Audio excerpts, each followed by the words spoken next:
All right, everybody, welcome to the 90th Academy Awards. And if you want to know who is going to win and what everybody is wearing and what the stars are saying, then you've come to the right place. This is People and Entertainment Weekly's Red Carpet Live, sponsored by Farmers Insurance, which has J.K. Simmons, an Oscar winner, in their commercials.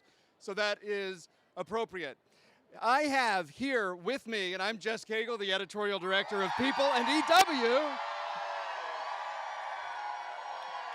I have here with me 300 of People's VIP fans, and we're giving you a bird's eye view of the red carpet from the bleachers. And right down there on the red carpet, and this is good news, you won't have to look at me all night, is People editor J.D. Heyman and People TV's Lola Oganaike, and they are going to be talking to all the stars as they arrive.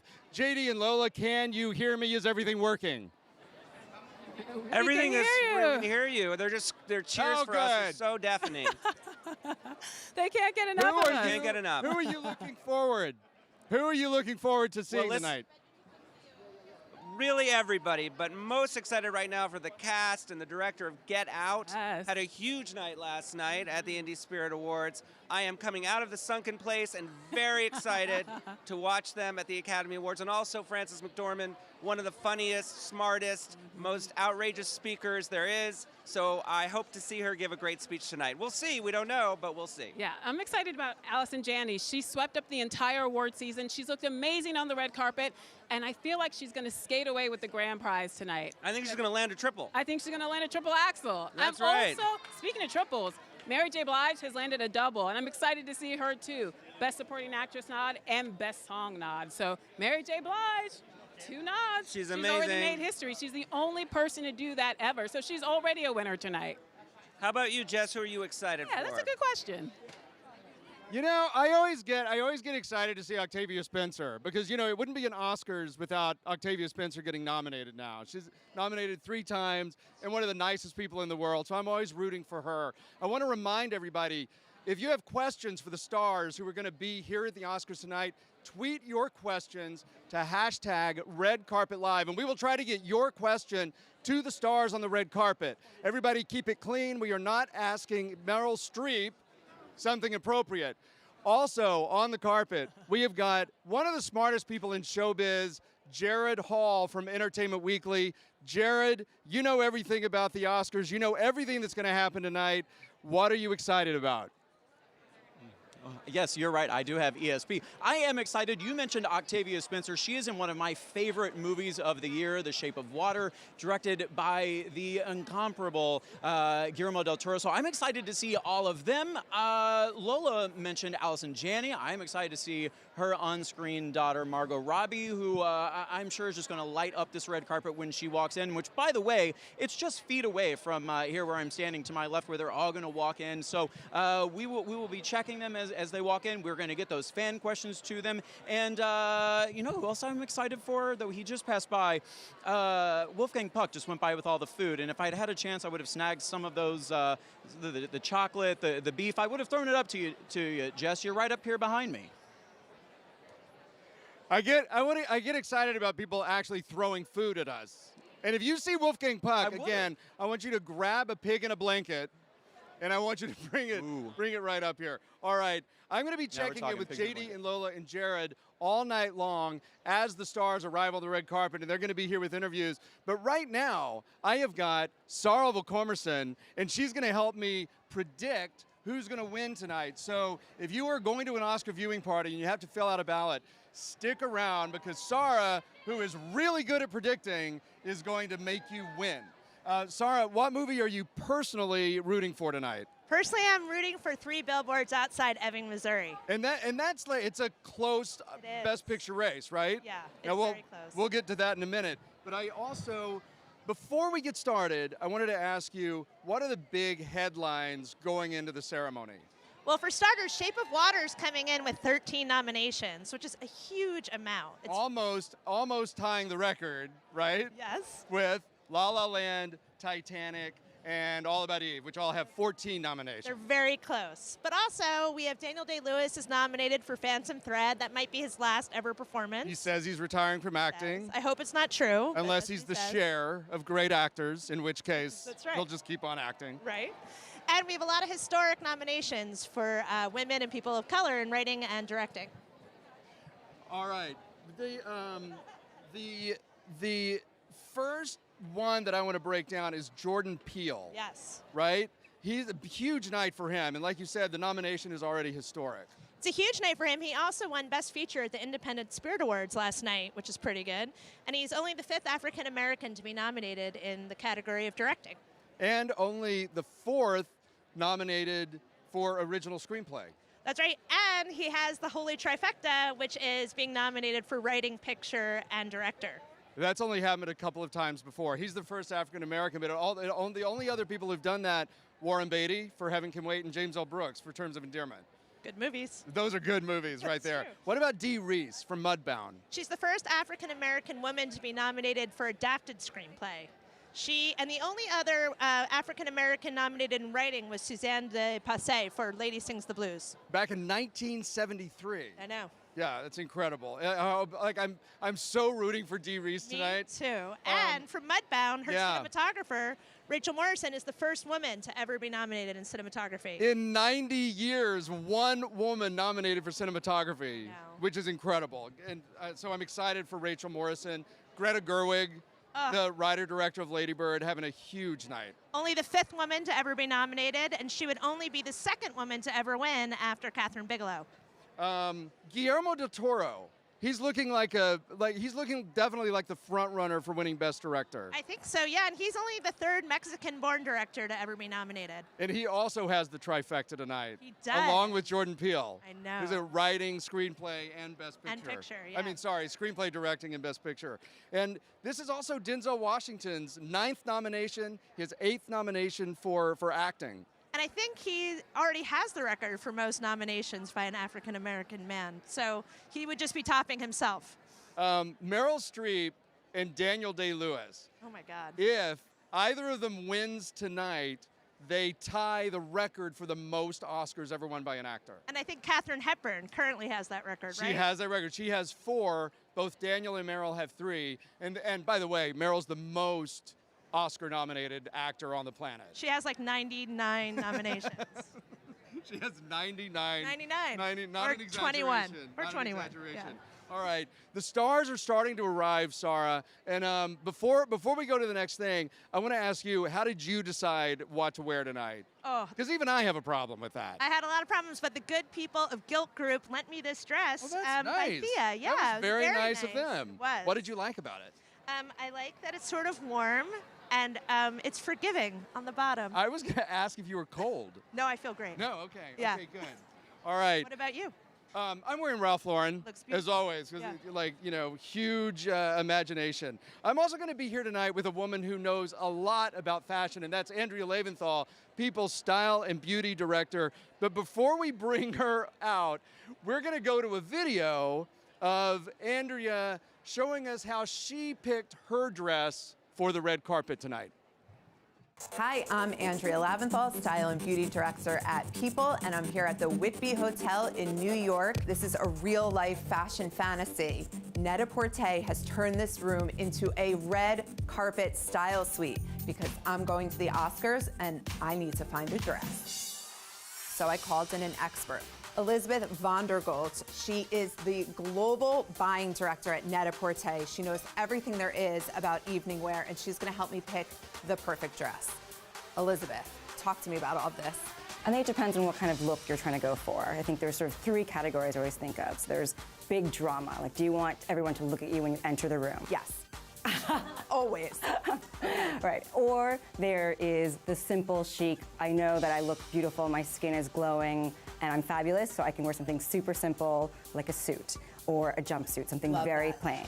Or there's someone who just loves high shine, sequins, feathers, that sort of thing. Check, check, check. I like all of those things. Tell me some of the stuff you're seeing in formal wear that you're loving right now. I don't know, I want something really special, something that feels current but not too trendy. So what are you loving? For the sort of more sort of simple chic category, I love this Brendan Maxwell jumpsuit. I just think it's so chic. It's gonna show off your skin, it's gonna show off your face. If you wanna go shiny but simple, here's this Naeem Khan jumpsuit. Hey, look at that. Which I think here you're getting a little bit of both. Is it weird that that looks comfortable? Well, this is, I always say, like, it's like a hostess, you know? Like, Yeah. welcome to my house. Welcome to my house, which I wish this was my house. So I think like this is super, I don't know, it's really comfortable, it's easy, it's still glamorous. So is something like this considered trendy? I want to be able to wear it again, but in this age of Instagram where everyone posts a picture, I don't want it to be so recognizable. So how do you avoid buying something that's trendy versus something that's maybe on trend? When you look at something like this, like you can't necessarily say like you can't wear this to several events. And I think that it's not about trend, it's just a really chic, simple black and white jumpsuit. Okay, well, Elizabeth, there's only one thing left to do. Try them on. Sarah Ball, our market editor from People, is also here because I requested a full style squad to make this decision. All right, guys, are we ready? So Excited. Wow, that is incredible. I'd like to thank the Academy and most of all, Oscar de la Renta for making this happen. Gorgeous. I think white now is a staple color to wear to evening events. It's just chic and simple. All right, all I need is the diamonds, and I'm good to go on this one. It's a very bright color, and it's a very sexy silhouette. Do we think it's too much or just enough? It's just enough. Okay, you're just gonna have to tune into the live show to see which dress I choose, or if I somehow manage to wear all three of them. All right, now we are back with Andrea. How did you finally pick the dress? And this is what you're wearing, and it's great. That's a dress great number color. 4. Thank you. I Dress tried number on 4. 3, and I was like, I want number 4. It's by Galvan. Net-a-Porter has too many options. I was like changing up until the last minute. It made me feel like a real celebrity. That's fantastic. Yeah. It looks great. Thank you. I'm actually really comfortable. Oh, that's good. It's nice You're not and calming. cold? I worry about you being cold. I will suffer for fashion. Okay, it's a little Yeah. it's a little chilly in the little Oscars chilly. tonight. Yeah. All right. What are you expecting to see on the carpet tonight? What kind of trends? So what's so interesting about this red carpet season is just all of the different ways people have expressed themselves through fashion. We've seen the traditional fun things, capes and feathers and sequins, but we also have seen stars wearing all black to support a cause. So it's going to be an interesting night. We'll see. We'll see a lot of glam, but we might see some serious statements as well. I think we'll see statements, but I feel like after the Globes, where everybody wore black, people really turned it up a notch after that. It has been a really interesting season. Who has really dazzled you on the red carpet this season? Allison Janney, and I'll tell you why. She's not a traditional fashion person. She's not known for taking over-the-top risks, but carpet after carpet, she has looked absolutely stunning, and she's so statuesque, and that performance she gave in I, Tonya, the whole combination, I love her. And now the Time's Up movement has really sensitized people to the fact that something was a little off in the way sometimes red carpets were covered, the way we talked about them, even the way the stars approached them, where it became less about the work, which is what people are here to celebrate, Yep. and it became more about the competition among women and pitting women against each other. So how has that impacted, A, the way the media approaches events like this, and also how stars dress for the red carpet? So it's so interesting because I think what we're all seeing is that fashion can really speak louder than words.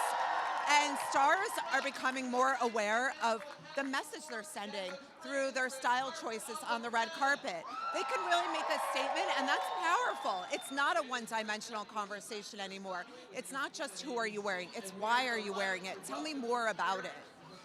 And it's also given way, sort of ironically, to being conscious of celebrating the art of fashion. Yes, it's and a not, yeah. celebration. Everyone still wants to look glamorous and feel good, but we don't want to abandon, all of that. So it's interesting. It's a really interesting season. All right. Well, I can't wait to see what's happening tonight, and you'll be back I'll to be fill back. us in on the best looks and trends of the red carpet. Right now, I'm going to throw it over to JD and Lola because last year, as you know, there was a real fiasco with the Best Picture Oscar envelopes when Warren Beatty and Faye Dunaway came out and had the wrong envelope, announced La La Land, but it was really Moonlight. So I want to go to them and see how is the Oscars going to address that this year, JD and Lola, and what else can we expect to see at tonight's ceremony? Well, it's going to be very interesting, Jess, because as you know, it's the 90th birthday of the Oscars, so it would have been a special night anyway if we hadn't had that little trauma last year. We are expecting that Warren and Faye are going to be back. It looks like, we think, that they are going to present the big award that they presented last year, but we'll see. Spoiler alert, a little bit of a spoiler alert. They're all cheering for Lola, the incandescent Lola in her red carpet red. Lola, are you going to be excited to see how they pull this off? I am excited to see how they pull this off. I think they deserve a do-over. Everyone was blaming them for the mishap. It totally was not their fault. They did what they were told to do. Open the envelope, read a name. It was the wrong name. It's not their fault. So Warren Beatty, Faye Dunaway, I'm rooting for you. You're going to get it right this year, and we're going to know who won. Now the question is, who's going to win big tonight? That is the question. Absolutely. And we do know that the accountants will be on hand. Expect them to come in for a little ribbing this year, given what happened last year. Yeah, I think Jimmy Kimmel's going to have a good Yeah. time roasting the accountants this year. But I also think the accountants are not going to be tweeting. They're not going to be taking pictures. There's no social media for the accountants this year because apparently that's what got them into trouble last year. So expect them to be in a corner by themselves with nothing to do but hand over an envelope. No backstage selfies. No backstage selfies. But I will say, when we asked Jimmy Kimmel about it, he said, you know, they had their big joke last year, so he wasn't expecting to do a lot of big jokes about them. But there will be, and there will also, I should say, Jess, there'll be a lot of stars from past Oscar-winning movies, legends of the stage and screen, who will be here. Rita Moreno wearing a dress that's 56 years old, the dress she wore when she won a Best Supporting Actress award for West Side Story. She's wearing the same dress. Bow down to her that she can still fit into Fits it. like a glove. Bow down. Unbelievable. She's a legend. Bow down. She was actually on my show Couch Surfing the other day. She was extraordinary, and she's really looking forward to this evening. That woman's got fire, and she's ready to have a good time tonight. So, yes, she is one to watch on the red carpet. She's going to be hanging out with red Jennifer hot. Lawrence and Jodie Foster, everybody. It's going to be huge. It's going to be huge. All right, gang, we cannot wait. on up there? You can bet that Jimmy Kimmel is not going to let them off the hook. He is not going to let them off the hook. Okay, we were talking about just now, you know, the big reveal for what's going to win Best Picture. So I'm back here with Entertainment Weekly's Sarah Cormerson, and we are going to start going through the big categories, and we're going to tell you who's going to win. Now, Sarah, let's start with Best Supporting Actress. You've got Mary J. Blige. She's not only nominated in this category, she also is nominated for Best Song, same movie. Yeah, both for Mudbound, and Yeah. it's the first time anybody's been nominated the same year for song and acting. It's Mary J. Blige. And of course, it's Mary J. Blige. yeah. Allison Janney, your favorite. Everybody's favorite. I mean, really? Right? I know. mean, West Wing, Mom, All of that. She's never, first Oscar nomination, never won, but she's got a truckload of Emmys. And she's been winning everything leading up to the Oscars. Yeah. And also, it's not surprising because she is literally probably the most popular person in town. Everybody loves her. Everybody loves her, and I think everybody is really rooting for her. And next, we've got Leslie Manville from Yes. Phantom Thread. Who was married to a former, another nominee, Gary Oldman. I just learned this. My new favorite I fact. know. Yeah. That's an interesting couple, right? Yeah, it is. Yeah, that's an arty couple. Yeah. Very, very arty. By the way, Phantom Thread really surprised everybody when it racked up a whole bunch of nominations. It had not really been much of a presence in the, all the other, awards leading up to the Oscars. And then, multiple nominations tonight. I'm with them. I'm with the people who voted for it because I really love that movie. Laurie Metcalf in Lady Bird, another kind of a front runner in this category. Absolutely. I think if there's anyone who could take it away from Allison Janney, it would be Laurie Metcalf.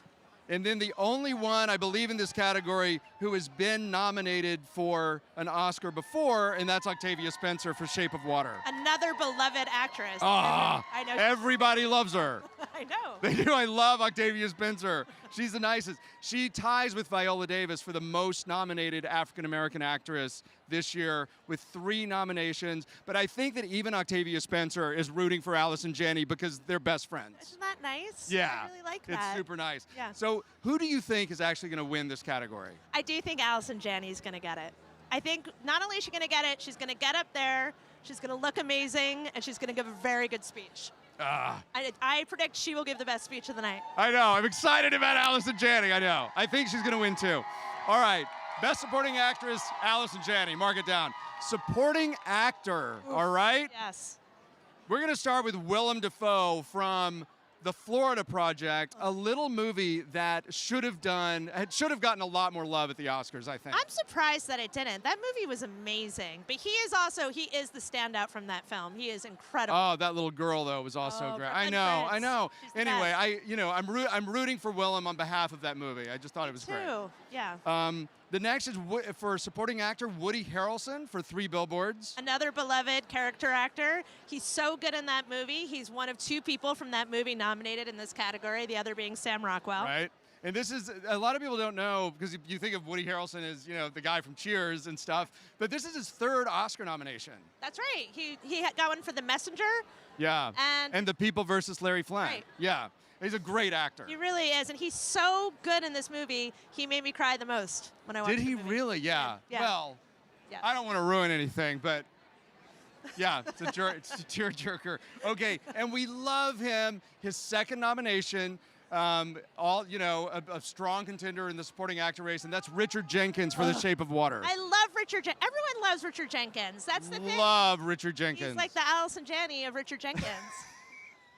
He's the what? know. He's the Allison Janney of Richard Jenkins. Okay, one of the let's just spend a little moment on this next nominee in this category, and that is Christopher Plummer. Oh my gosh. I mean, it's Captain Von Trapp to begin with. First of all, Captain Von Trapp, right. He already has the record for being the oldest actor winner, which he got from Beginners in 2013. When he was 82, I believe. Spring Chicken. And now, at the age of 88, he becomes the oldest acting nominee ever. That's right, taking it away from Gloria Stewart from Titanic. Oh, from Titanic. Yeah. Yeah. And so this is a very interesting journey for him, because Kevin Spacey was supposed to play J. Paul Getty in that movie, All the Money in the World. And then Kevin Spacey became embroiled in a scandal. Yes. They decided to take him out of the movie, reshoot the movie. They put Christopher Plummer in the role. And when I saw the film, I was so shocked to see that he's in the entire film. They basically had to reshoot the entire movie. They really did. And what's amazing is Ridley Scott just acted so quickly. He was like, that's it, I'm taking him out. Got Christopher Plummer on board, and then they spent 9 days between London and Rome just getting it all done. I was there for the parts in London. Yeah, what was that like? They were all so happy. It was like Ridley Scott is 80 years old. It's the happiest I've ever seen him. I would have thought they would be, because first of all, that's a lot to shoot in 9 days. Yeah. It was costing a lot of money. I'm surprised they weren't incredibly tense. I was expecting so much tension, and instead it was like Ridley Scott and Christopher Plummer having the time of their lives. Was Christopher Plummer nice? Yeah, of course he was. Love Christopher Plummer. All right. Okay. The last nominee in this category, Sam Rockwell for 3 Billboards Outside Ebbing, Missouri. First nomination, beloved, great actor. So nice to see him getting this recognition. I really think that not only does he deserve to win this award, but again, much like Allison Janney in supporting actress, this is someone everybody roots for completely because he's been acting and doing such a good job for such a long time. Also, his next movie, he plays George W. Bush. He does, in a movie called Backseat, this Adam McKay movie. And that's where Christian Bale is going to be Dick Cheney. I know. So I'm excited about Backseat, but I'm very excited about Sam Rockwell and 3 Billboards tonight. Who is going to win Best Supporting Actor? I think it's Sam Rockwell all the way. I really do. It does. And I want it to be Sam Rockwell. Seems like his night. Yeah. All right. Best Actress? Woo. I think... Who are we thinking? I think it'd be hard to imagine it not being Frances McDormand. I know, because she's won everything. But let's run through the. It's a really interesting it's a really interesting group of nominees. Sally Hawkins for The Shape of Water. She's incredible. She doesn't even speak. No. That's how good she is in this movie. She was incredible. And I thought when she got nominated, I thought, oh, wow, she's the first actor that's been nominated who you don't hear speak on film. But, of course, I was terribly wrong. You forgot about the piano. I forgot about Holly Hunter in The Piano. That's right. I forgot about Patty Duke in The Miracle Worker. And Marlee Matlin in Children of a Lesser God. Children of a Lesser God. And it doesn't, all of them had, you generally don't, I don't want people, tweeting me mean things because you do hear like Patty Duke say water. But for the most part, yes. There are a few incredible actors in the history of the Academy who've been nominated for roles where they generally don't speak. The funny thing that The Shape of Water was the highest rated movie on Rotten Tomatoes. Is that right, or was that Lady Bird? Lady Bird. I think Lady Bird and Get Out both were like at 199% for a while. Okay, but I think they both got bumped by Paddington 2. That is all I know. I just had Paddington 2 written down in my notes, so I wanted to get to that. Well, that's a good movie. But that's 2018. Let's talk about Frances McDormand for 3 Billboards. Leading contender for Best Actress. I was saying, would you not give her, wouldn't you be scared to not give her the award after seeing her in this movie? Because she's so mad and so good. I just think she's going to give a bananas speech because she's just, she's such an original, quirky artist. Oh my God. She won at the Independent Spirit Awards last night. How was that? She got up on stage, was like, I'm going to curse a lot. She did, and it was great. And she did. Yeah. Triple crown of acting. She has an Emmy, an Oscar already for Fargo, and a Tony for a play called Good People. Yeah. That's amazing. We got to get her a Grammy.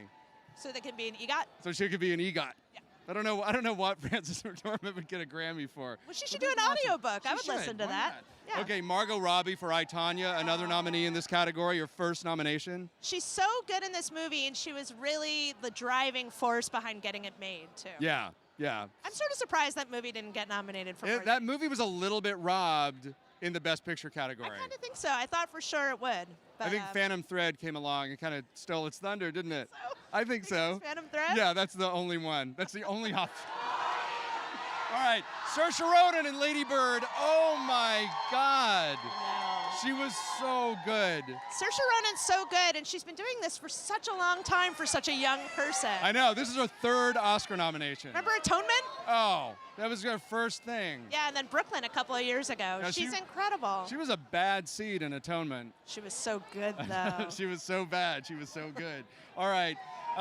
She could be the upset, don't you think? Yeah, I do think that could possibly be the only upset, but I really think Frances McDormand's going to do it. I think Frances McDormand is going to do it, and she's going to beat Meryl Streep.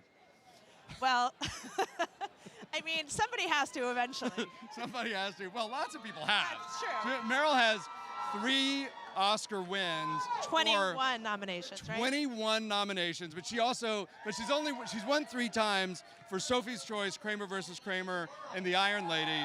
And Meryl Streep likes to say I'm the most nominated, but I've also lost more than anyone else. I guess that's true. Which is kind of great. She's really, really good in the post. If she does win an Oscar tonight, then she will tie Katharine Hepburn for the most Oscar wins of any actor with 4. I feel like even if it's not this year, she will eventually claim that title. Well, yeah, she's not pulling a Daniel Day-Lewis and retiring. Better not. She likes it. All right. So your prediction, the Best Actress, once again, Sally Hawkins, Frances McDormand, Margot Robbie, Saoirse Ronan, and Meryl Streep. The nominations, the prediction to win. I think it's got to be Frances McDormand. Yeah, it's going to be Frances McDormand. That is is that the closest thing you think we have to a lock tonight? That and possibly our next category, which is probably Best Actor, right? I think there's a lock in that category as well. All right, before we get to Best Actor, we are going to toss to Entertainment Weekly's Jared Hall, who has a big interview down on the red carpet. Yes, well, they're not exactly actors, but these two know how to command a stage, or in their case, the ice. Adam Rippon and Mariah Nagasu.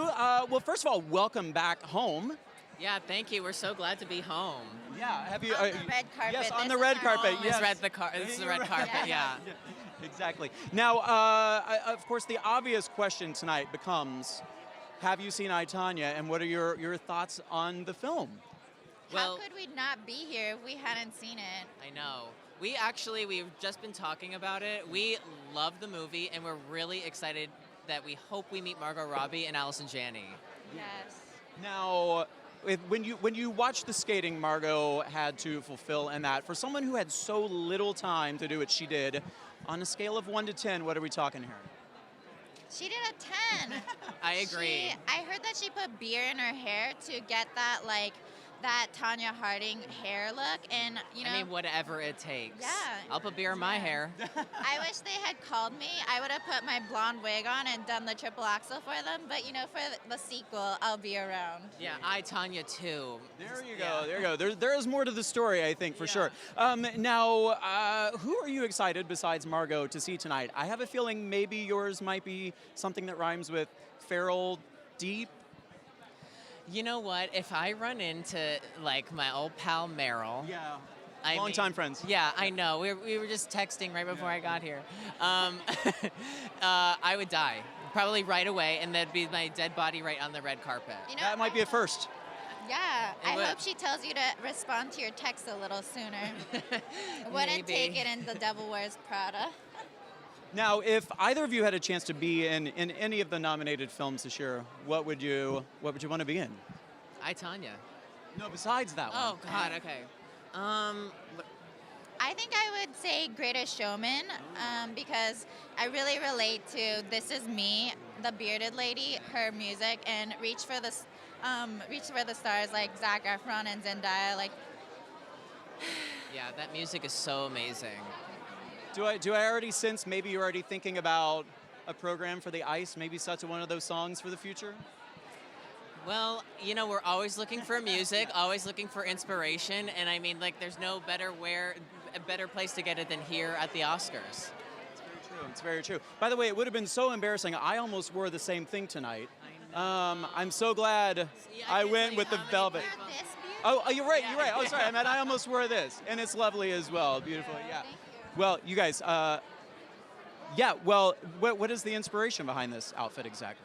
So we met Jeremy Scott a few days ago, and we went to his studio. He's incredible, amazing, and super creative guy. Yeah, so creative. I wanted to do something a little different, a little fun, and I love it. I love what I'm wearing, and I think we have sort of dream and nightmare kind of look going on right now. Like fire and ice, each other. Soft and hard. Yes. Yeah, that juxtaposition. Well, you guys, congratulations on everything, really, and welcome back home. And I hope you're getting rest. And thank you so much. Have fun tonight. Thanks so much. Take care. Have a good night. And Jess, you're up there. We'll toss it back to you.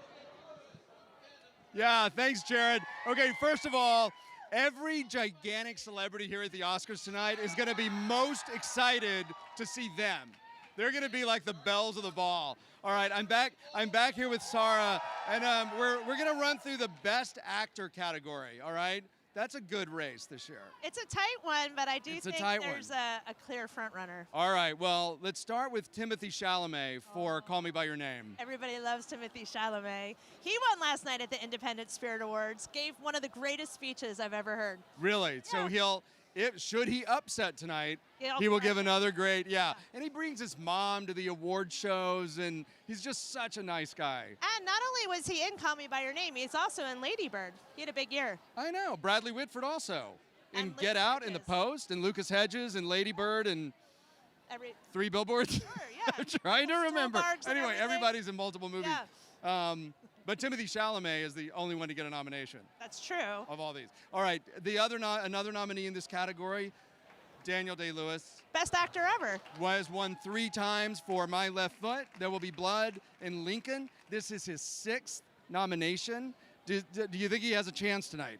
I mean, I'm sort of shocked that he's not the front runner of this race because it's Daniel Day-Lewis, and he is incredible in this movie.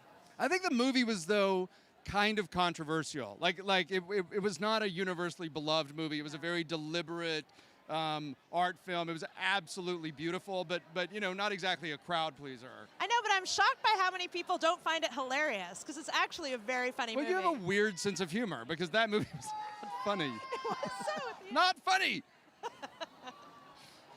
Okay, I was going to say a joke, but I'm not going to say it. Oh, All right. shit. By the way, a little bit of trivia. So Daniel Day-Lewis's character's name in Phantom Thread is Reynolds Woodcock.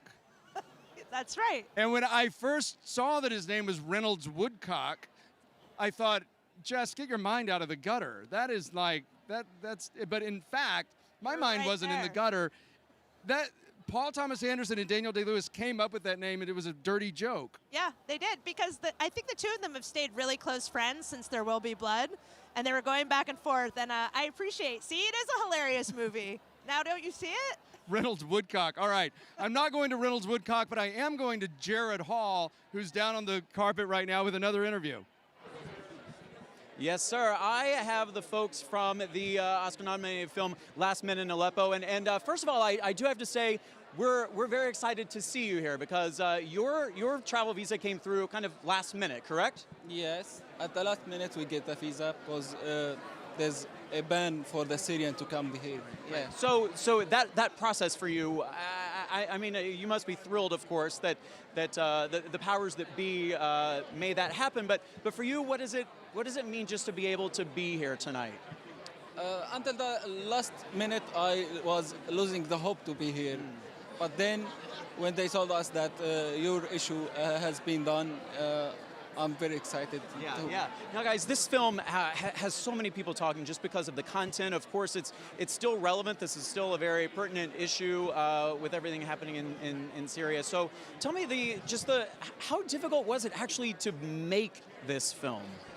It was very difficult, but not just for us, like as a maker for this film. This is evidence for the crime in Syria, evidence of the Russians' policy, evidence of the closing the eyes over this country, and the war kept going. And we try to show the resistance of this volunteer who try to taking the life from under destruction. It's about their life, about their risking in their life to make a change. And it's one of the beautiful examples for the power of the humanity facing the war machines. Now, I do want to ask you something maybe a little more lighthearted here, because of course it is the Oscars and it is a night to celebrate with your fellow filmmakers and storytelling. Who are you excited to see tonight? Who do you want to be able to have a conversation with? Oh, Firas. I would like to have a conversation with Firas. And maybe Paul Thomas Anderson. I admire his films a lot. Yeah. Maybe George Clooney. Ah, yes, we'll see if he's here. Indeed. Well, maybe his wife, Amal Clooney, because so much for humanitarian. Of course, this is the reason. Sometimes, when any actor or any voice in this industry have the values of the humanity, it's bigger than just to be artist. Yeah. Congratulations, and I'm so glad you were able to make it. Gentlemen, have a great night. And JD and Lola, we'll toss it over to you.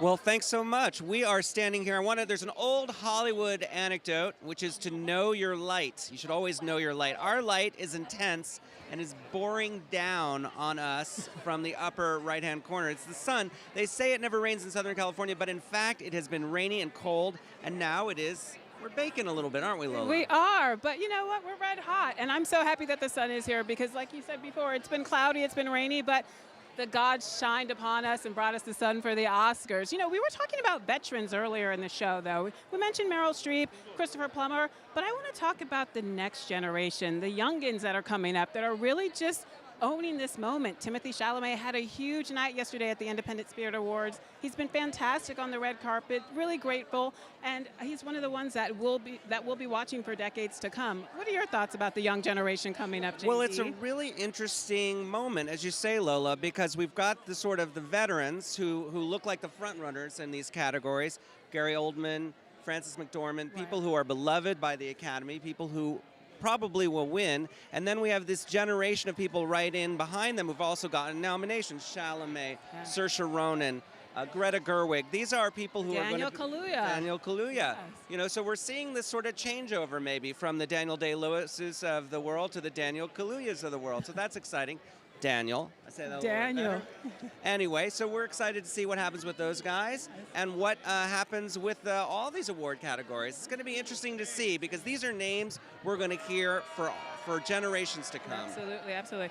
All right, let's get back to Jess. Jess, what's going on up there? Well, you know, we're hanging out here with the People VIP viewers. We're giving everybody sort of a bird's eye view from the bleachers to the red carpet. And I'm here with Entertainment Weekly's Saoirse Ronan, and we're running through the categories, telling you how to fill out your Oscar ballot at your viewing party to tell you who's going to win. So we were talking about Best Actor, right? A really good race. We talked about Timothée Chalamet, Daniel Day-Lewis, nominated for what is probably his final film. Unless he's the Cher of great actors, as I like to say. We also have in this category Daniel Kaluuya for Get Out. He is so good in this movie, and he's having a huge year. He's currently in Black Panther, too. Yeah, and Get Out is such a tremendous success story. A movie that was, first of all, directed by an African-American director who is only the fifth nominated African-American director in history. And it's his first film. He would be the first to win, and that's Jordan Peele. All right, and we'll get back to Daniel Kaluuya in a minute. We're going to go to Jared for another interview.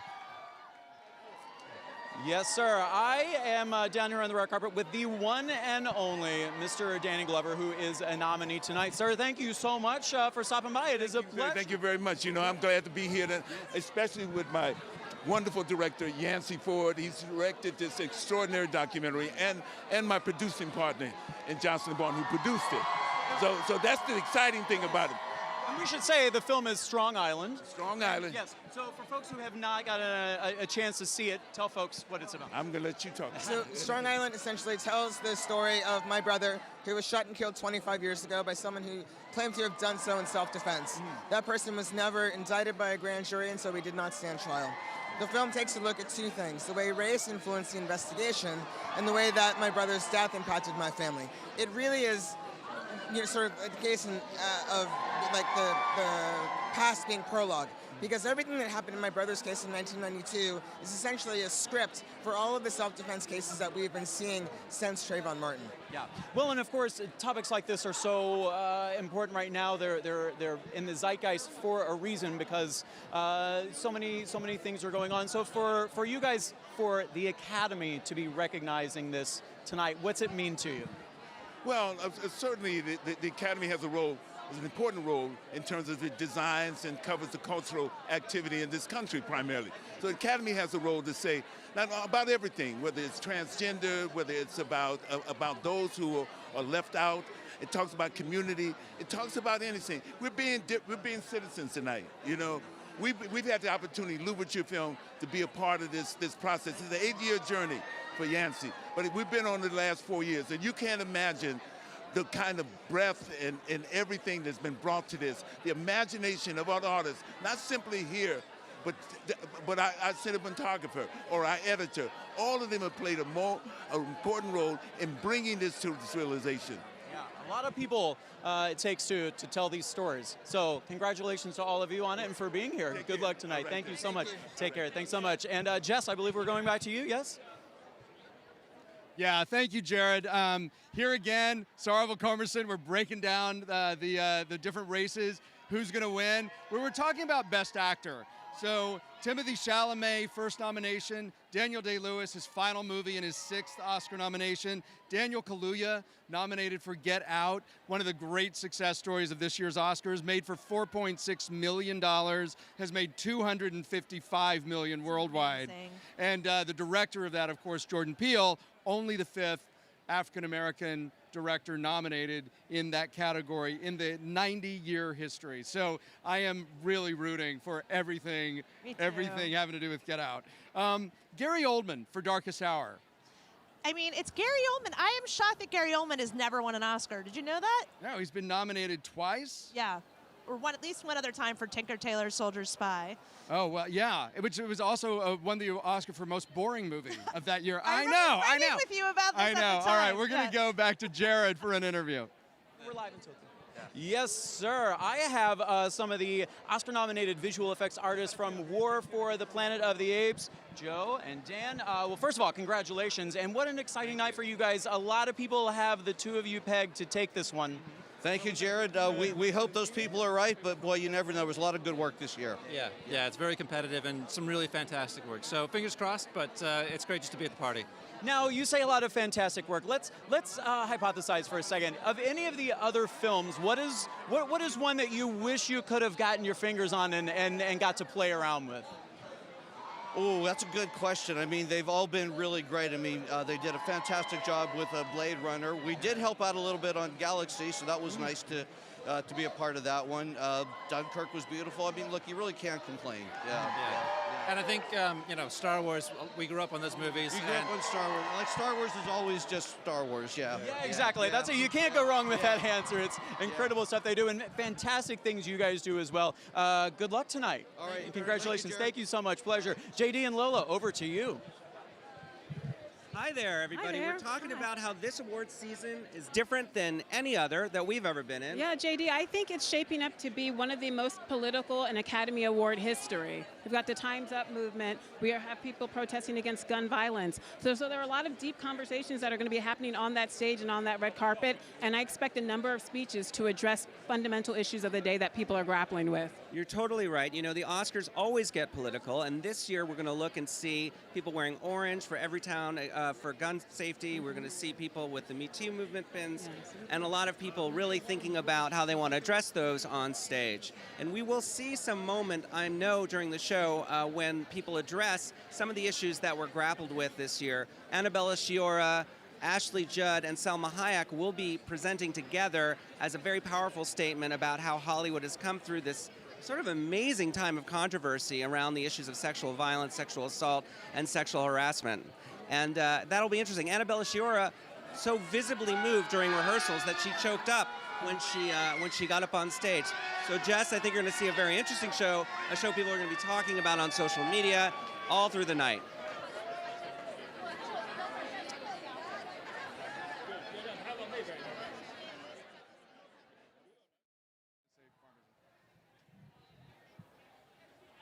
Oh, hi.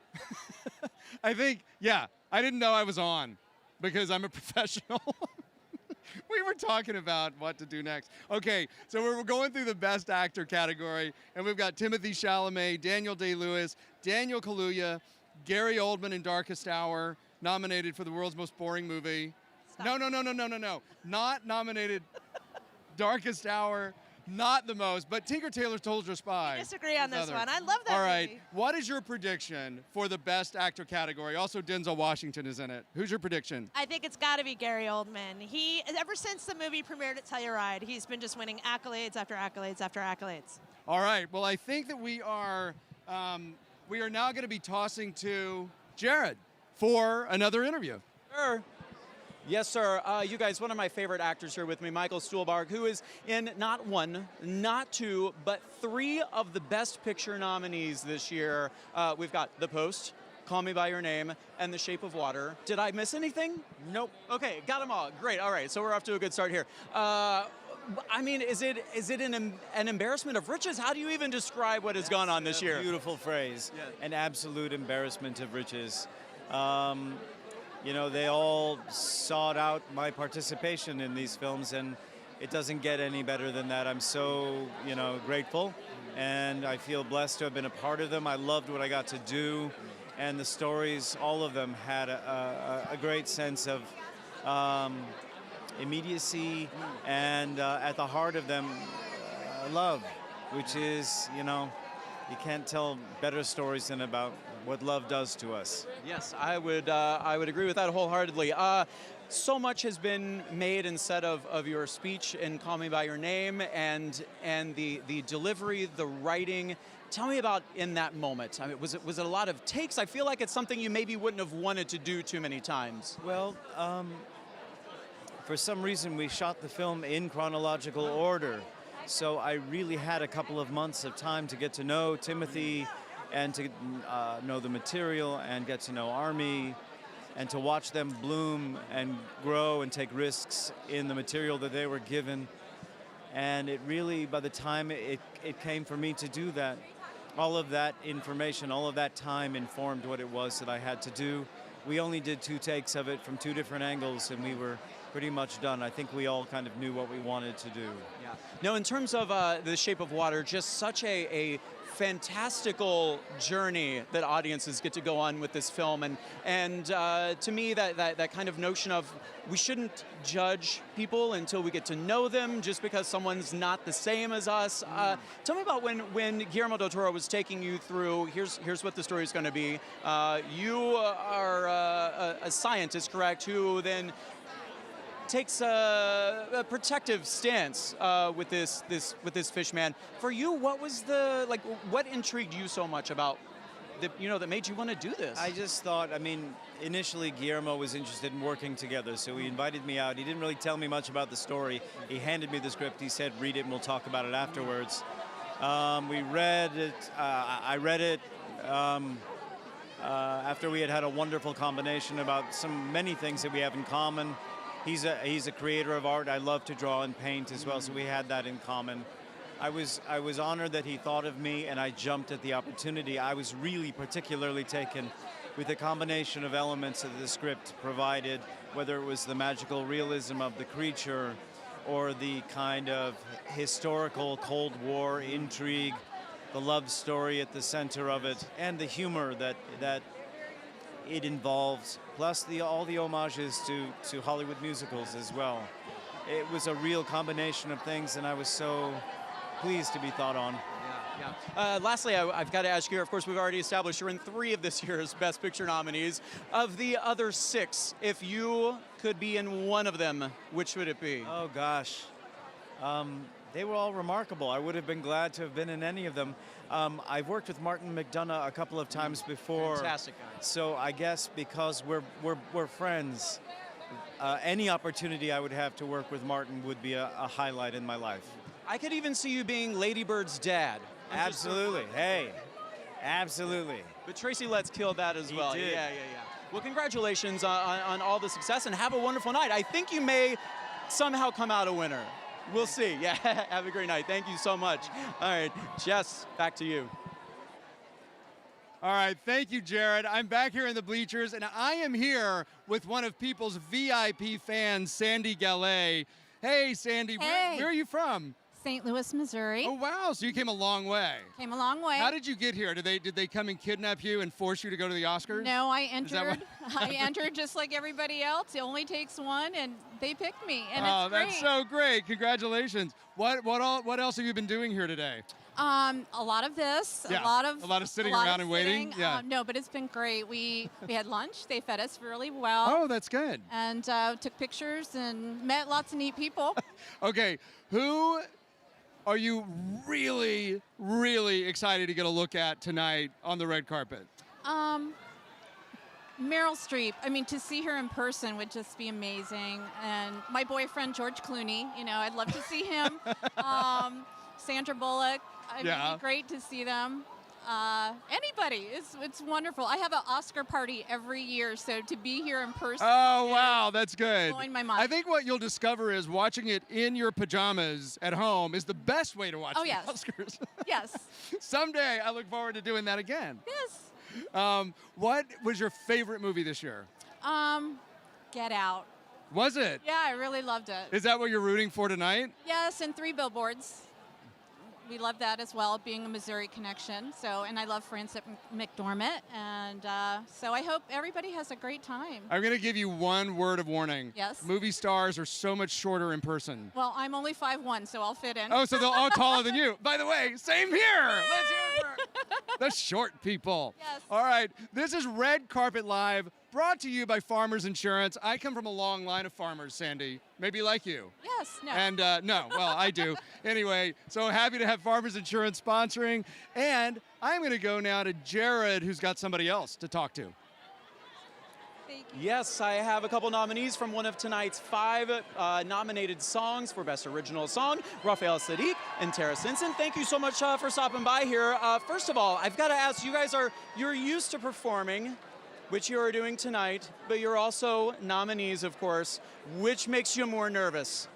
Well, we're not performing tonight. Oh, you're not going to be up there? Mary J is performing. Okay. And we're watching. You're going to watch. So okay. we're not going to be nervous. Okay. Yeah, not nervous about that. But nervous for her? Nervous for her, yes. Yeah. Nervous for her. Well, when it came to time to collaborate and write the song, of course, she had already been so much part of the process with this character. Tell me about the collaboration. What each of you kind of brought to the puzzle to make it complete? Mary had such a strong retelling of the story, and of course the story is so powerful. Even when you hear it, it's like, oh my God. So immediately we were just able to just jump into it, and of course Raphael and I have written together for many years, so it's almost like riding a bike. We can just jump in and then you're like, come on, like double the Dutch, adding another person in, and it was just incredible, powerful. The message was clear that there's a line in our song that says love is the answer and hate is the cancer, and that was just the premise in which we started. Yeah, of course, we were just talking right before we came live. This is the first time here for both of you. You're taking it all in, of course. Who are you excited to see tonight? I'm excited to see Mary J. Blige. Yeah. Who else? Probably the Get Out cast. Yeah. For sure. Who else? Oh. I know so many people in my head right? before you asked that understand. question, and then I just went totally blank. Do you have anyone in mind you're looking out for coming in? Well, I'm especially excited to see the Mary J. performance. I actually performed in a choir 3 years ago when John Legend and Common won, so I'm in a totally different position now. So excited to see the Get Out cast. And just everyone, especially women. It's like such a powerful year for us. So everybody that are wearing black and in support of still, that's what I'm doing, and just everyone in support of Me Too and Time Is Up, and just here, powerful time to be here right now. Indeed. Have a fantastic night. Congratulations. Thank you so much. JD and Lola, back to you guys. Well, you can see the carpet is really heating up. You know, the big stars tend to come towards the later end of the afternoon. So you're hearing these big roars. That was Gal Garcia Bernal that you just heard behind us. People are really excited to see them. And we were just talking here about the diverse mix of films that are in this year's Oscars. It runs the gamut, doesn't it, It's Lola? true. You've got the big blockbusters like Dunkirk, but you also have smaller art house films that have managed to really break through. If you think about Get Out, was only made for $4.6 million, and it's already grossed $200 million at the box office. And I'm getting a cut of that. And you're getting a cut of that. No, I'm not getting any of it. But Lady Bird, Get Out, these smaller, quiet films have really resonated with audiences and found blockbuster acclaim as well as critical acclaim. So big up to the small films. And I've learned not to eat mushrooms from one of those movies. I'm not going to tell you which one, but it's Phantom Thread. I did tell you which You know what's so interesting? You bring up food, because food has played a really prominent position in a lot of films this year. Eggs were huge in Shape of Water, as were frittatas and Phantom Thread, and we know what happened with that peach and Call Me By Your Name. We don't want to talk about that, but it was very A lot of things were done with juicy. food that were not what we should do with food. It I was a enjoyed cautionary tale about peaches, apricots, rather, too. Right? But no, people had a lot of fun with food, and we're having a lot of fun here. But I want to know what's happening with Jess up there. Jess, what's going on up there?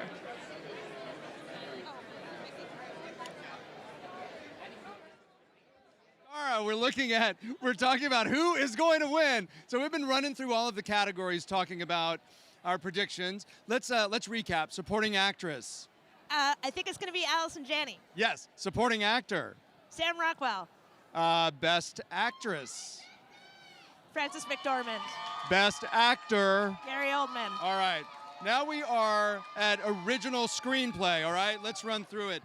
Lady Bird, written by Greta Gerwig, based on her own life. The Big Sick, Emily Gordon and Kamal Nanjiani, a real-life couple based loosely on their life. Yeah, that is an amazing screenplay, and I'm so glad that they got the nomination. Yeah, it was good. That was one of those movies that had it ended up with the Best Picture nomination, even you wouldn't have been surprised. I thought for sure that they would Yeah, be, actually. rooting for that one. Jordan Peele for Get Out. He just won the same award last night at the Independent Spirit Yeah. Awards and also at the Writers Guild Awards. Only the fourth African-American ever nominated in the original screenplay category, and he would be the first to win. Martin McDonagh for 3 Billboards, and also Guillermo del Toro and Vanessa Guillermo del Toro and Vanessa Taylor for The Shape of Water. Who do you think is going to win this category? It's funny, this category sort of reflects how tight the Best Picture race is, but I think it's going to be Get Out. I think Jordan this is the Peele one, yeah. could become first African-American writer to ever win in the original screenplay. I am now going to toss to Jared Hall from Entertainment Weekly with somebody down to talk to on the red carpet. Yes, sir. We are talking 9th Oscar nomination right here, Diane Warren. It is a pleasure. Congratulations and welcome back to the big show. Here I am. Yeah. Third time in 4 years. This surely doesn't get old, right? No, look at this. Come on, how cool is this? I'm here, like I'm at the Oscars with a song I wrote. And it's a song I'm really proud of. Yes, as you should be. Tell me a bit about that. Like, is it any kind of a different process this time around than previous efforts? It's the same process. You try to write a great song, but you never know what the song's going to do. And this song is taking on an amazing life of its own. It's being, adopted by so many great organizations and really resonating with a lot. I mean, people are standing up now, so it's becoming the anthem for that. How cool is that? And I'm sure going to be a fantastic performance tonight. Performance. Wait till you guys see that. For real. It's going to be mind-blowing. I'm sensing something good coming on tonight. Something great. Do you recall your first trip down this red carpet? 30 years ago at the 60th Oscars. Nothing's going to stop us now. Yeah. Wow. I've been around a long time. Well, congratulations on this one and best of luck tonight. Thank you so much. Well, look, anything, it can happen anytime. You never know. You look fantastic. Have a great night. Thank you so much. Guys, it is so many people down here, and we have so many more categories to cover. I'm going to toss it back up to Jess. All right, Jared, here with Sarah Volkormerson from Entertainment Weekly, and we are breaking down who is going to win. All right, original screenplay we just talked about, and that's going to be Jordan Peele for Get Out. I think so. It could be Martin McDonagh for 3 Billboards Outside Ebbing, Missouri, but I think it's going to be Get Out. Yeah, and that's going to be historic. First African-American to win in the original screenplay category. Now, adapted screenplay. This is James Ivory for Call Me By Your Name. James Ivory's obviously directed a lot before. Yes. But this is his, I believe, first nomination for screenplay. Well, I think he was nominated for Howard's End and Remains of the Day. So what I meant to say was this is his third nomination for screenplay. He's never won. He's never won, though. He's never, but he's never won for directing. It would be his first win. This would be definitely his first one for screenplay solo, because him and Merchant Ivory were that whole long couple. But also, he is, I believe, along with Agnes Varda, they're both 89. I think he's 8 days younger or something like that than she is. All right, then the Disaster Artist nominated for adapted screenplay, Logan.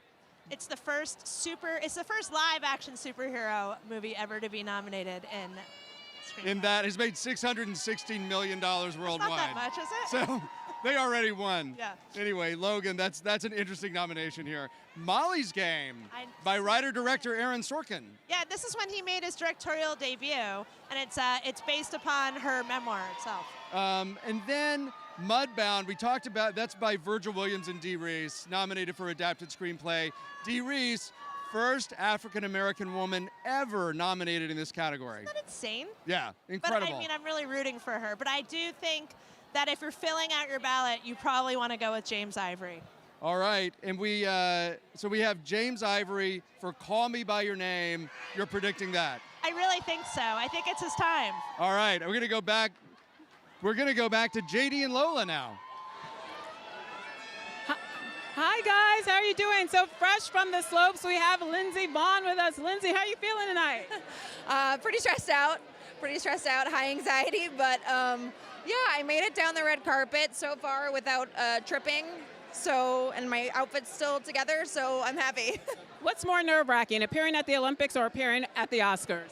Definitely here. It's a lot, I'm out of my comfort zone, and it's, the Oscars is such a big deal. I'm just trying to soak it all in and not mess it up. So you go down mountainsides at like a gazillion miles an hour, and this is more nerve-wracking. Yeah, going fast is easy. That's the easy part. This is like, anything can happen. Like, what if my dress rips and, my butt falls out? You never know what's going to happen. Well, that would be exciting. I mean, maybe for you, not for me. That would be a great ratings draw for us. So, Lindsey, Lindsay, you are definitely the poster child for female strength. What's it feel like for you to be here during this time of Time's Up and seeing all these women throughout Hollywood stand up and say that they want equality in this industry and they're willing to fight for it? It's something that you've always done in sports. Yeah. What's it feel like to see your sisters in Hollywood do the same thing? It's amazing. It's an amazing time, I think, to be a woman and to stand up for ourselves. And I met Ashley Judd actually the other night, and I just think that the strength that they've shown in coming out and everyone kind of coming together and supporting each other is amazing. So I hope that we can, and they can change culture and change the way we view women in the workplace and in sports and in life, and make it more of an equal playing field for everyone. Thank you so much for being here. We're going to let you go inside. Have a party. Have fun tonight. The most decorated skier, American skier of all time, Jess, that was Lindsey Vonn. Everybody is going to be so excited. Everybody's going to be so excited to see Lindsey Vonn and Adam Rippon here on the red carpet tonight. Seriously, they're so excited, these movie stars, right now to meet them. I'm here with Sarah Comerson from Entertainment Weekly, and we're breaking down who's going to win, talking about the director category now. That's a good category this year. It is. It's a tight category, It's a tight category. Interesting that Christopher Nolan, who's nominated for Dunkirk, this is his first directing nomination. Don't you think that's sort of crazy? Yeah, it is kind of crazy, but he does, big, gigantic, blockbuster movies, and sometimes those weirdly do get overlooked at the Oscars. It's true. But Dunkirk is such an achievement. It was such a masterfully directed movie. Paul Thomas Anderson for Phantom Thread, another nominee. He's been nominated, I think, 8 times before. His 8th nomination and has never won. That's crazy. Greta Gerwig for Lady Bird. First nomination. I know, but only the 5th woman ever to be nominated, which is sort of also, it's been 90 years, and she's only number 5, so that's exciting, too. Yeah, the only woman, as you were saying, is Catherine Bigelow, who has won before. And Hurt Locker and Lady Bird are not at all similar. Hurt Locker and Lady Bird, not the at least all. bit similar. No, not really. If you find a similarity in those movies, I would like to know. Female director. Not seeing it. Jordan Peele for Get Out, not like only the 5th African American ever nominated for in the directing category. Isn't it nice you can see how the new membership of the Academy is actually being reflected in the nominations this year? Yeah, they actually have made a huge effort in the past couple of years to make the membership of the Academy, which is about 6,000 people, to make it younger. Yes. And also to diversify it. Thank goodness. But it's great to see people like Jordan Peele and Greta Gerwig as a direct result. And I don't think that's going to stop. I mean, some years will be richer than others, but I think we really have seen the tide turn a little bit with the Academy. It's good. Guillermo del Toro nominated for Shape of Water. Yeah, I think that he's got the edge on this one a little bit. I mean, people love Shape of Water. People are crazy about this People movie. love it. It also has 13 nominations, more than any other film. Yes. And I think they're really rooting for him too. Like they feel like it's his time to actually. Speaking of people that people love, Allison Janney just walked in, so everybody's screaming. All right, I'm gonna ask the control room right now. Are we gonna go on to Best Picture, or do you want me to do something else? Oh no, we're gonna toss to Jared. Hello. Hi, guys. I have Mr. James Ivory here, a nominee tonight for your screenplay for Call Me By Your Name, which, by the way, first of all, congratulations, but also just a masterful job you did in translating that story from book to screen. Is it ever a difficult process for you when you're writing? Well, this is the first time I've ever written a screenplay from start to finish. Right. And it was hard in a way. Sure, it's hard. Finding, you have a whole novel there. You have to extract from it what you want, and then you have to add things that aren't there or that you think would help it to tell the story. It's hard, it's easy, it's fun. I mean, like any piece of work. So now, let's talk about this for a second. You are the oldest man ever nominated for an Oscar. I gather. You gather. I was going to say, I would assume you probably knew that, but tonight you may also very well be a winner. So for someone of your stature, your experience for this film, what's it all mean to you? Well, I mean, it's certainly unexpected, and but highly gratifying, enjoyable. Obviously, I mean, to be, still be active after such a long career. I mean, I started out working in 1953, so. Yeah. Do you recall your first trip down this red carpet? What that was like? It was less. There was less of it. No, not quite like this. It wasn't like this really. That was back in. That would have been in '87, something like that. Some 30 years ago or so. Yeah. With you. Yeah. Well, congratulations on the film. Just an extraordinary job, and good luck tonight. I think we might hear your name called. Fingers crossed. Thank you so much. Have a good night. Jess, going to toss it up to you. All right, back here with Andrea Leventhal, People's Style and Beauty Director. What kind of statements have people been making on red carpets throughout the season? Because it has been such a different, exciting time where we've really reevaluated what it means to dress for the red carpet and reevaluated how we talk about the red carpets. Absolutely. So it started with the Golden Globes, of course, when most of the actresses and actors who attended were all black in a show of solidarity for the Time's Up movement. That has never been done. To see everybody wear one color and to choose black was such a powerful moment and got everybody talking, well, what's going to happen the rest of the season? And I think what we saw, people then started to have a little more fun, go glam, but they were still making these statements. We saw a lot of emeralds, and that wasn't just a trend. There was actually a reason. What was the reason for that? So interesting. Green was the color of the suffragettes movement way back when. So that was sort of a nod to it. There were actresses like Emma Stone. She did her makeup for the Globes to represent all the colors of the suffragettes. So there were these little subtle nods to activism that still were appropriate for a red carpet, but very powerful as well. All right, Andrea, I am going to toss it over to Jared, if Jared is ready, to talk about one of the great underrated films of the season, and that is The Greatest Showman, a movie that audiences loved, critics were a little divided on, but ultimately came this huge hit. Yeah, isn't that phenomenal the way this film has caught on? It was a very slow start, and now even here at Entertainment Weekly, we have this theory. This is the movie that's going to have those kind of Titanic legs, that it just keeps growing and growing. We've seen the soundtrack do phenomenal things. It is the guys who wrote it, Benj Pasek and Justin Paul, who've written much of the music. The sales have even surpassed their Oscar-winning music from last year's La La Land. So the music, I think, has really helped give this film a boost. We are going to see a performance of This Is Me tonight, which I have heard may not actually be performed by Keala Settle, because she apparently is a little ill, a little under the weather. It's going to be a last-minute decision. We will see what happens there, but they do have someone on standby to be able to take over for her. So we will see what happens there. But yeah, the Greatest Showman, it's almost the little movie that could, and I think it's not going to go away for a while. We shall see. All right, JD and Lola, who you got over there? Martin, come back.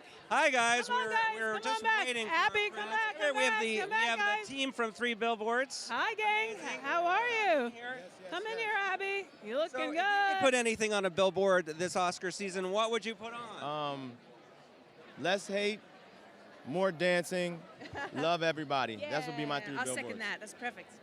You mentioned dancing, so you got to show us your signature dance move. If you guys win tonight, what are you going to break out? Party, I can't really show that, but I can give like a little. It's like a little. You know what I mean? It's like, but that's it right now. You know what I mean? A little rocking back and forth. Abby, show us your moves. What do you got? I don't know. I feel I'd go for a little shoulder, a little shoulder. You know, that's just the beginning. That's just the opening move. Yeah. Now, you're one of many mothers of the year. You're one of this film season was filled with complicated mothers. Well, I'm the crusty mother of them all. I love playing these characters. I mean, obviously, I don't have these wrinkles for anything. I'm using them. And in the end, he turned out to be a good boy. Yeah, I was very. I gave him some good advice, don't you think? Well, you stayed on the couch most of the time. With my turtle. Now, Abby, you're Australian. I wanted to ask you, What is it like to make such an American movie? And you're also become sort of a master of American accents. In this movie, you didn't have to have an American accent, which is interesting. Was that a choice on your part, or? It was actually Martin's choice, and I went in thinking I was going to be, studying an Ebbing, Missouri accent, and Martin was really adamant about keeping her Australian. I do like what it does geographically for the story. It kind of like, you're like, oh, this could be anywhere in the world. That we're all in this together kind of vibe. All the movies that were out this year, besides your own, what movie would you want to be in? Well, that's a hard one, isn't it? I mean, I do really love Call Me By Your Name. I'm just not sure where the part for me is in there. Well, that's a good question. If you could have been in any other film this year, what would it have been other than Three Billboards? I know that's a tough question. So, the Phantom Thread, I don't know why, but it just seems like me and the Phantom Thread would just be incredibly different. I know why, because you've got some killer threads on tonight. We've got to talk about this tuxedo jacket. Yeah. I love a man who can wear color. This is a bold choice. I think you pulled it off. Did you know as soon as you saw it?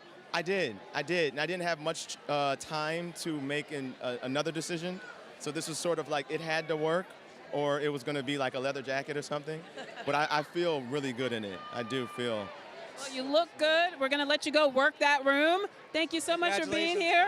Nice Have a wonderful evening. We're going to go over to Jared. Who do you've got down there, Jared? Yes, I have Beanie Feldstein from Lady Bird. I love you in this movie so much. What a joy it must have been for you to be on that set. The dreamiest thing that's ever happened to me. I truly think of my life as like pre-Lady Bird and post-Lady Bird. It feels like a very specific marker on my timeline of my life. It changed my life. It put me on Broadway, and now I'm here. And I mean, I couldn't be more grateful for it on a career level, but also on a personal level. Those people are my family now. Yeah. Well, and the movie, of course, is also being lauded so much for the behind the scenes. You've got Greta, who wrote and directed a lot of women. It's a very female-centric film, but what's so intriguing is that a lot of men I know who've seen it they can identify as well. They get it. That teenage, those years. Are you hearing that a lot from people? Yeah, absolutely. And I've heard Greta say this before, but the more specific something is, the more universal it ends up being. So you layer in all those really specific details, and then all of a sudden you have something that weirdly relates to people even more. And so it is such a female movie. It's a female story, and the mother-daughter story is the center of it. But every person has a mother, a daughter, a brother, a sister, a friend who has been in that situation or is in that situation. So I think men definitely relate to it, and it's so special to be like, even though Lady Bird's a girl, I feel like that's my relationship with my mom, You are, of course, in the Best Picture nominee. If you could be in any of the others, which one would you have wanted to be in? Ooh, that's such a good question. I thought Get Out was incredible, and watching that in a theater was one of my favorite theater-going experiences of my life. So, maybe Allison Williams had a little sister or cousin or something. There you go. Maybe we can bring that up to someone. Maybe it can happen somewhere else. Yeah. Congratulations, and thank you so much. It's such a pleasure. Yeah, take this all in. Enjoy. Have a great night. Yeah, likewise. JD and Lola, over to you. Hi there. We're in the Thunderdome. It's very, very loud. Nice to see Beanie Feldstein out there. People might not know, of course, that Beanie is the younger sister of Jonah Hill and a local LA person, a graduate of Harvard Westlake School, a local girl who made good. And she's appearing in MAME. She actually, Hello Dolly. I think I said MAME, which would be incorrect, Twitter. That's okay. But anyway, there are no mistakes on the red carpet. There's no mistakes. There's only improvisation, as we say. Love. So of all the people we've seen thus far, I got to say that Three Billboards cast is just amazing.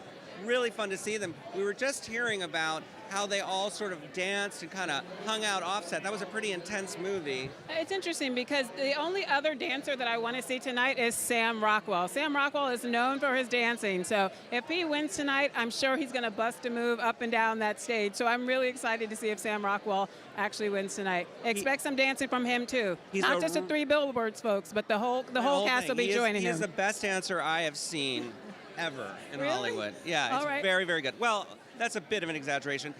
Jared, who's your favorite dancer? Yeah. Or what do you have for us down at the other end? Well, I would break into song, but you probably don't want to hear me sing. That's all right. But these guys know a thing or two about that. Binge Pasek, Justin Paul, they are nominees for the second year in a row here tonight for The Greatest Showman. This Is Me is the song, guys. First of all, congratulations. Second of all, is this a total pinch me moment? Totally. It would be more of a pinch me moment if you started breaking out in a song. No. Sealed the deal. That's what everybody here really wants. Well, I mean, if you guys need me inside for the show, no, you wouldn't want that. But are the rumors true, what I hear, that Kiela may not be able to perform tonight? That is not true. Not true as far as we know. We've heard she is a little sick, a little under the weather. I think she was a little bit sick this week, but she's look, Kayala Settle is like Broadway royalty. 8 times a week, she shows up and does her thing.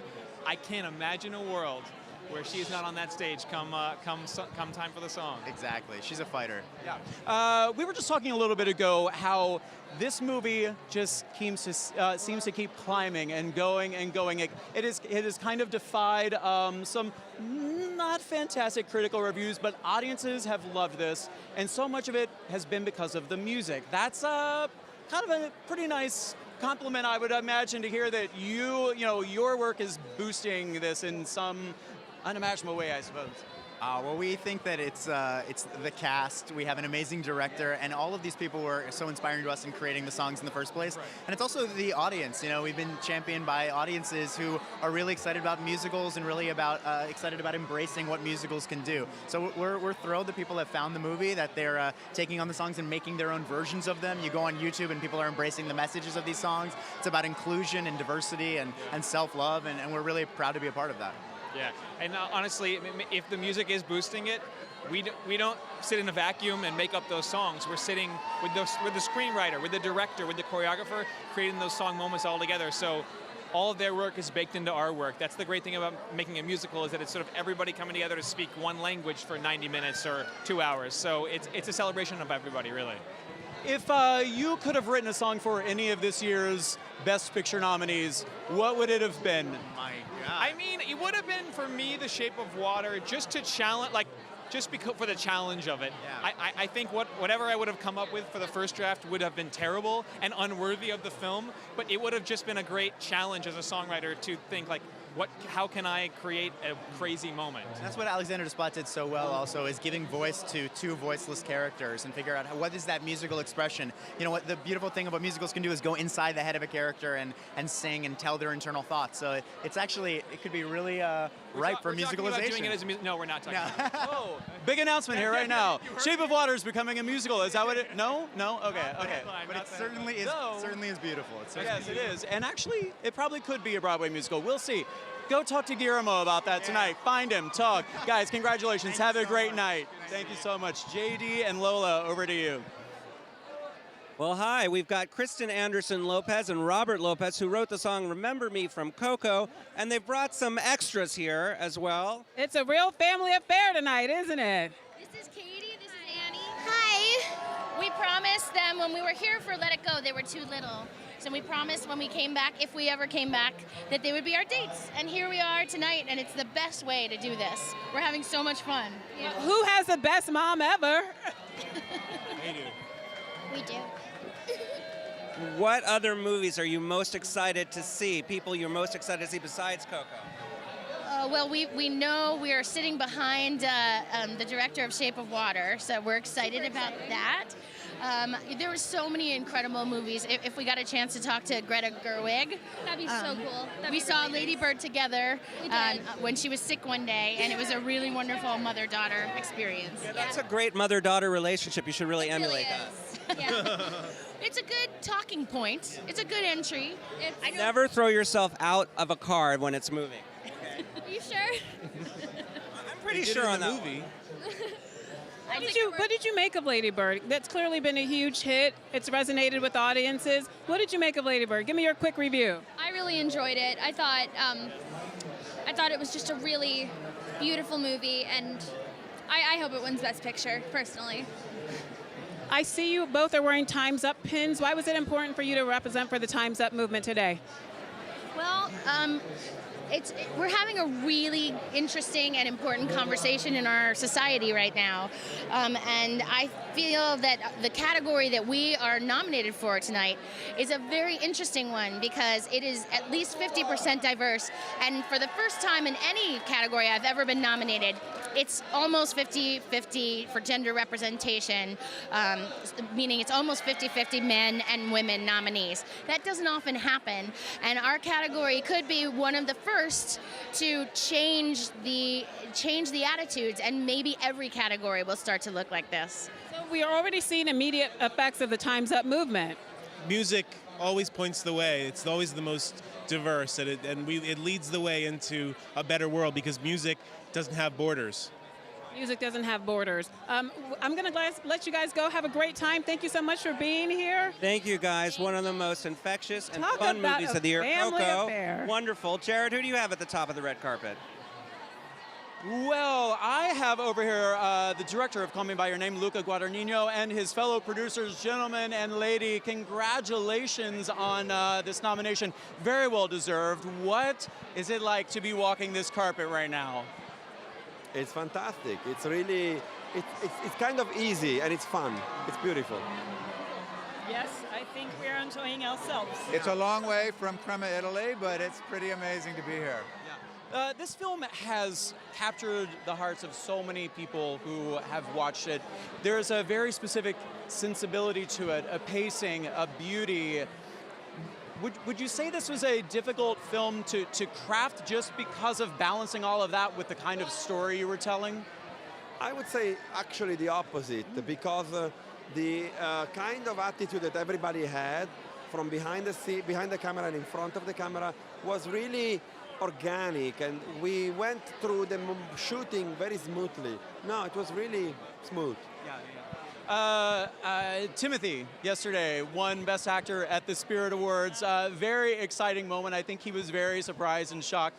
Watching that happen, of course, it's not even his first award this award season, but what's that mean for all of you to see that success, that recognition for him? I think we first met Timmy 3-4 years ago, and we never met anyone else. He was the first person we met, and we knew immediately that he was this character. He was Elio. To see the whole world sort of responding in the way that we all responded has been fantastic. I mean, Timothée is a force of nature. He's a very committed and serious actor, but he's also able to open up and not put a shield in front of the camera. So this is a testament of the greatness of this young man, and I think we're going to see much more in the future. I would agree. Congratulations to you all. Have a fantastic night. Good luck. Thank you so much. JD and Lola, over to you. Well, it was a frenzy. It was so much fun. We will still be here for the remainder of the red carpet. And it was an Oscars to remember, I think. My highlight, I would guess, would be seeing all those three Billboards folks and actually just starting to see people roll down the red carpet in such amazing, colorful outfits. This is sort of an optimistic, upbeat Oscars after a kind of heavy award season. I think it's been an extraordinary evening. It's just getting started. It's going to be a night to remember. I'm so excited to have been here with you. Thank you so much for being the best co-host ever. And let's go toss to Jess. Hey, Jess. Hey, Jess. How you doing up there, Jess? What's going on, Jess? What's going on, Back Jess? again here with Andrea Leventhal and Sarah Volkomerson. Andrea, what are you seeing so far that excites you on the red carpet? Oh my God, Allison Janney. She walked in that gorgeous red Reem Acra, and everybody went wild. She is wearing over 128 carats of diamonds, $4 million. $128 million. That would be impressive. And she's sparkling like unbelievable. I'm so excited about Jane her. Fonda looks amazing too, all in white, just great. Always looks amazing. Everyone was screaming for her here too. Sarah, we have gone through all of the big categories tonight. We are predicting who's going to win. And we are now at Best Picture. So let's run through those and make our final gigantic prediction of the night. Call Me By Your Name, that nominated. That's kind of a little movie that came out of nowhere. It premiered in Sundance last January. It's just the momentum has never stopped for it. Darkest Hour. It's like the other half of Dunkirk. Yeah, it is. It's about the same event. It is. It's Same event Operation as Dynamo. Dunkirk. And then Dunkirk, of course, directed by Christopher Nolan, getting his very first Oscar nomination for directing.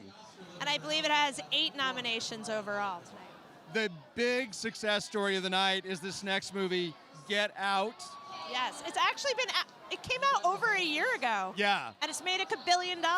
And one of the very few movies to come out really early in the year and then get a bunch of Oscar nominations, the other being Silence of the Lambs. I know, that's amazing. Yeah, Also a another horror thriller. movie. Yeah.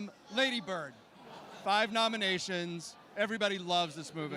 I also like that both Lady Bird and Get Out, it's their first movie. It's their debut films from those filmmakers. Greta Gerwig and Jordan Peele. Yeah. Jordan Peele for Get Out has the trifecta. Nominated for Screenplay as director and Best Picture as producer, which is really rare and the first African American to get that honor. Only a third person overall. The other 2 were James L. Brooks for Terms of Endearment. And Warren Beatty for Heaven Can Wait. That's right. I don't know why it's my favorite fact. I just keep repeating it.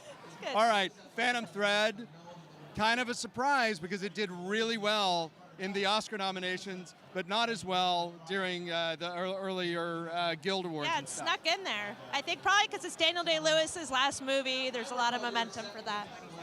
All right, we've got 20 seconds left. We've got The Post. We've got The Shape of Water. We've got 3 billboards outside Ebbing, Missouri. Who's going to win? Prediction, go. 3 billboards outside Ebbing, Missouri. All right, it's a very tight race, though. All right, this has been Red Carpet Live, brought to you by Farmers Insurance. Thank you, People fans. Thank you, Lola and JD and Jared, for coming, and have a great time watching the Oscars tonight.